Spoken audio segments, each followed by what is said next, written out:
You guys are not going to believe what I found abandoned out in the weeds in the middle of a field. Was just out riding around the side-by-side and stumbled across this thing. And it is in way too good a shape just to leave there. So I brought it home with me. Uh-oh, someone's here. Uh-oh, I better get this covered up. There, that's good. Yeah, come on in.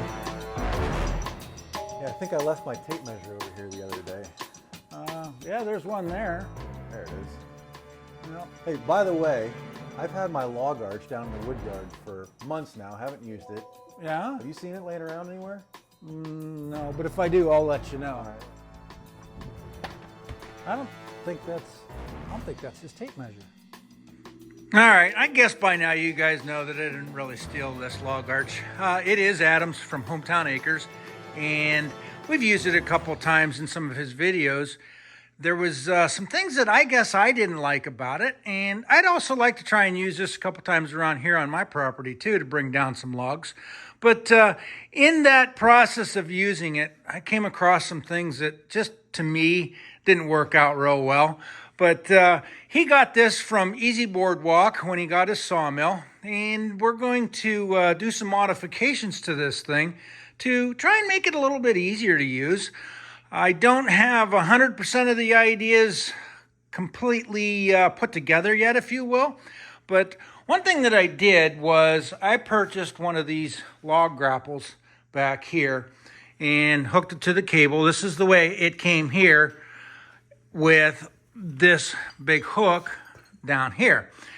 And one of the issues with that is when you're trying to pick up a log, you've got to try and snake this thing up under that log. And if it's laying flat on the ground, it is one of the tougher things to do. You're down on your knees, you're rolling around in the dirt and the mud and the snow and whatever conditions you're working in to try and get that under. So I thought, well, a simple little log grapple will work well.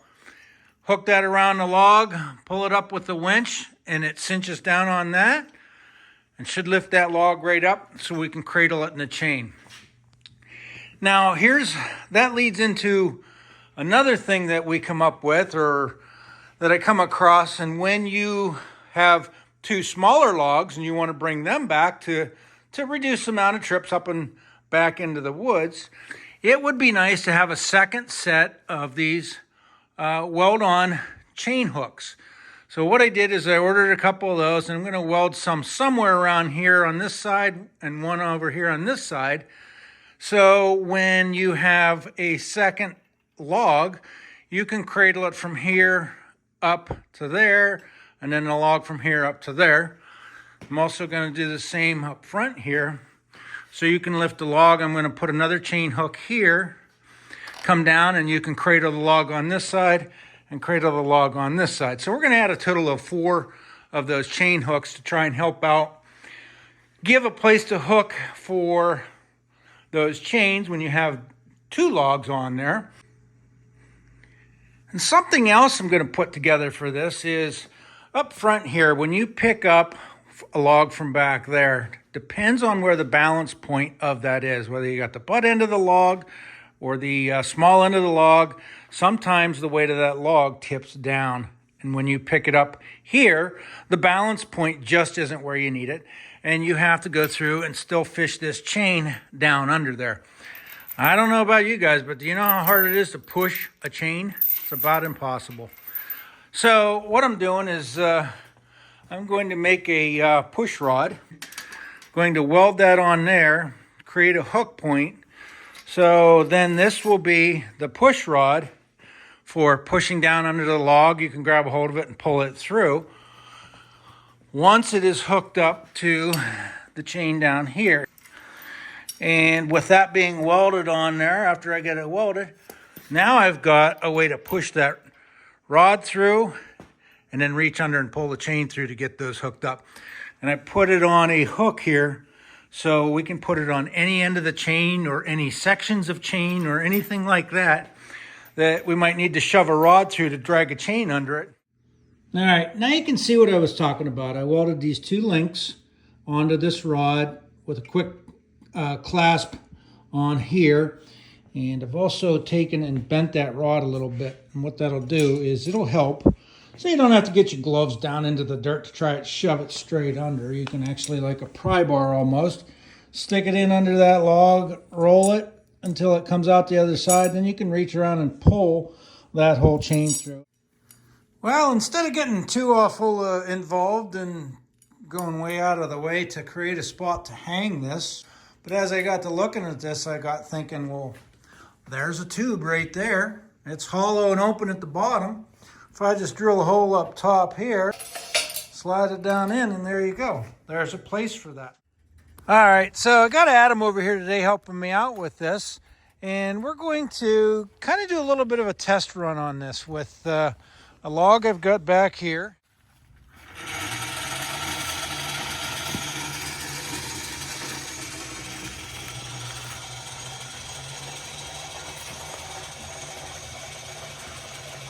Now, that's the bad thing about that winch, is because it's not what they call a brake winch. When you pull it out, it literally just unspools its entire self sitting there. So I looked into some different winches for that, and a brake winch would be perfect. But as of right now, we're just kind of using what we brung. Hopefully the log tongs don't come unloosened and fly back at us. Yeah.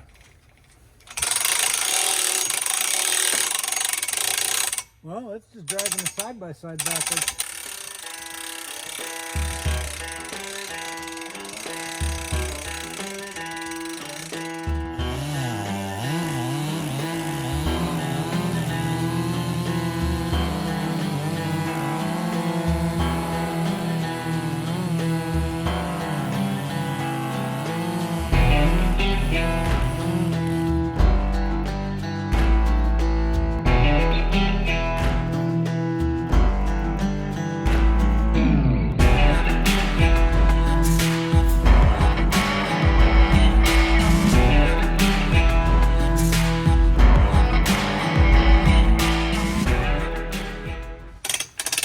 Seems like there's a lot of monkeying around to do this, but there's got to be a better way. That's why we need that arch here, to hold that log from coming up like it wants to do.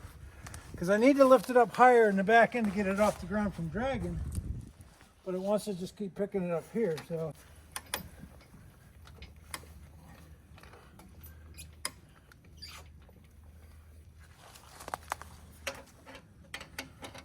try to do it without getting that log from slipping out.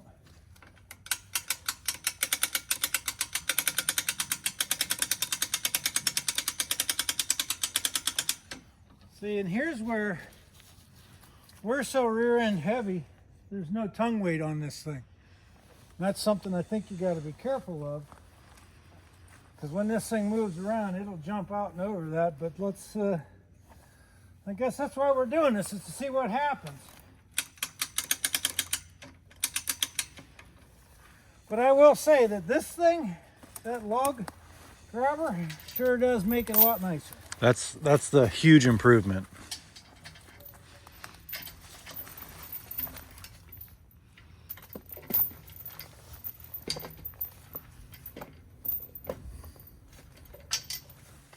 Put that into the next slot. And then you always want to lower it out of the winch.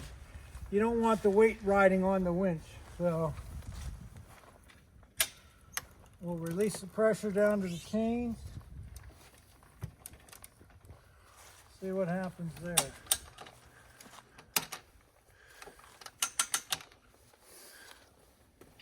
All your weight is on this back chain. You don't have any weight on that chain up front. Right, yeah, that's because we're so rear end loaded on this thing. Yeah.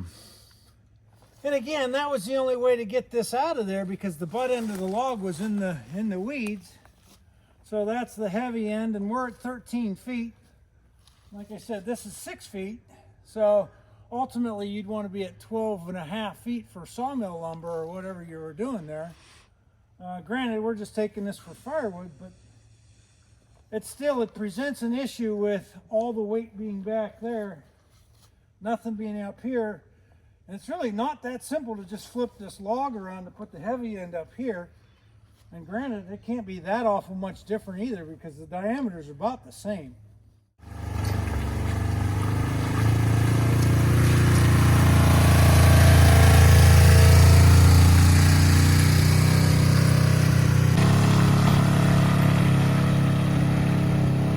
All right, so Adam and I are sitting here assessing the everyday world problems, and we actually unhooked the log, turned the machine around, and now this is the butt end or the heavy end of the log.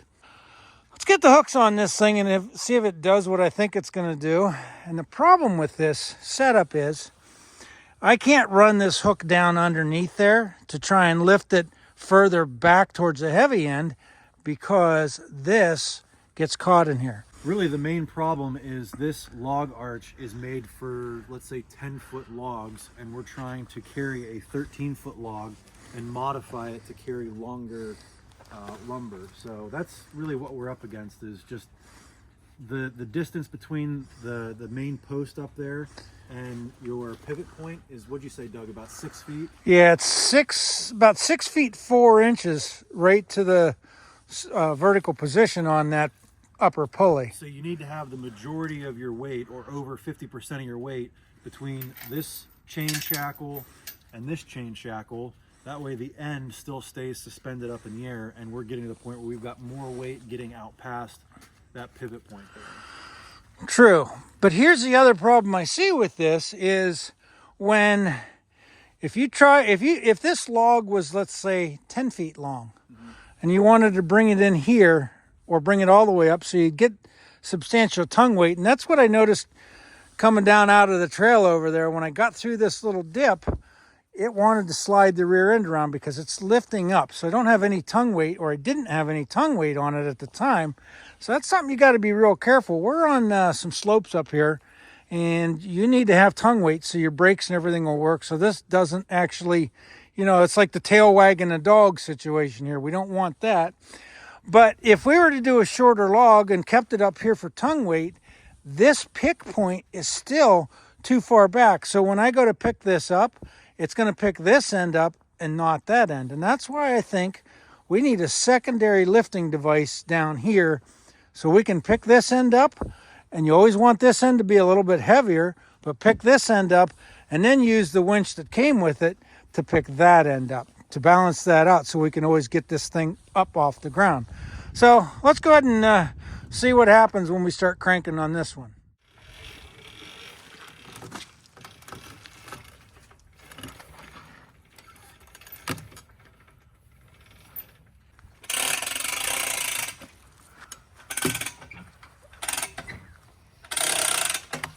See, now even if we chain this thing in, I still have no tongue weight no matter what.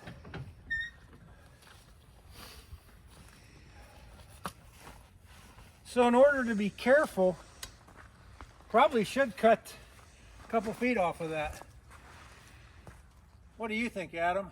Yeah, I think with the setup of this log arch and the physics and geometry and everything, I think in order to have tongue weight for this log arch, you can't be sticking out too far on the end.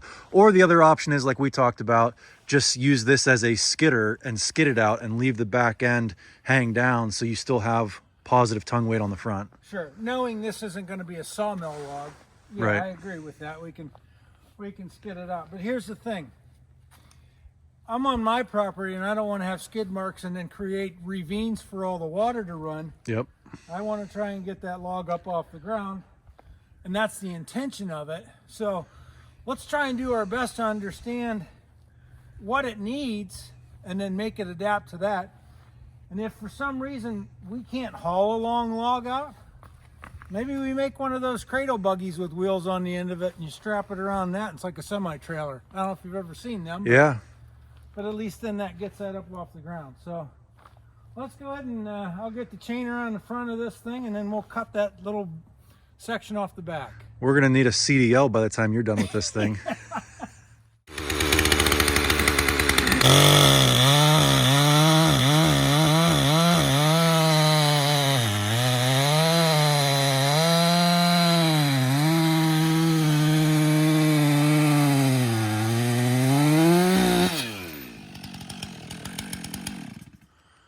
And there you go. Dropped it right down into the chain perfectly.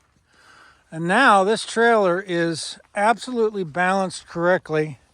I now have tongue weight again, so I don't have to worry about it lifting and sliding that end up, and it's carrying this thing about exactly as you'd want. So this log arch was not made for anything longer than 12 feet, because at the 6-foot center line point from here to here, you have to watch whether you have the butt end or the skinny end down here, because you need that tongue weight.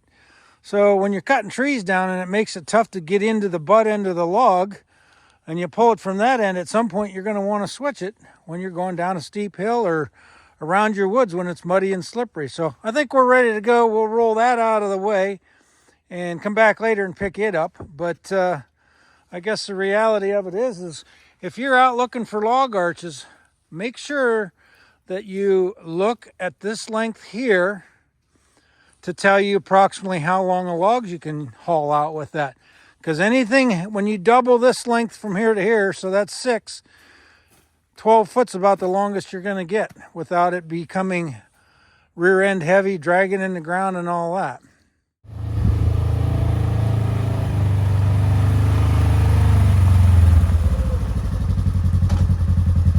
I think this is about 1,000,000 times better with this log grapple on here than trying to fish that cable through, and the number of times we've had to maneuver that back and forth. Yeah, that's the biggest improvement so far for sure.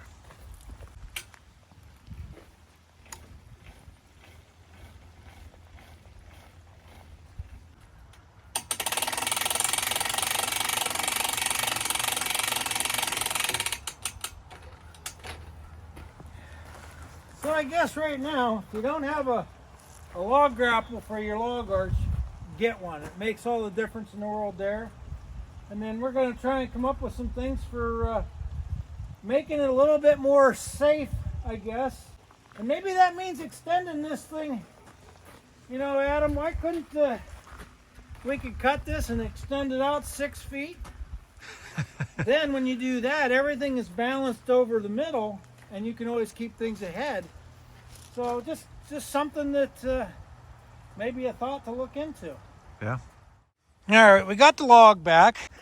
But the nice thing is there is no dirt and there's no track anywhere of where this was drug back. So that's where it makes the log arch nice. And I think that we're probably going to end the video here. And if you liked what we've come up with so far or any concerns, give me a thumbs up.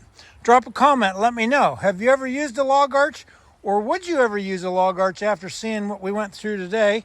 And would it make you a little more proactive before you purchase a log arch to have an understanding of what you got to look out for? Again, some of the top 3 things is the log grapple, the winch. I think we definitely want to put a brake winch on that so that handle doesn't free spool like it does. And the other thing is understanding the length of logs that you can carry based on the way or the design of the log arch from the pick point back to the trailer hitch point. So I guess thanks for watching, and drop a comment. Let me know what you think.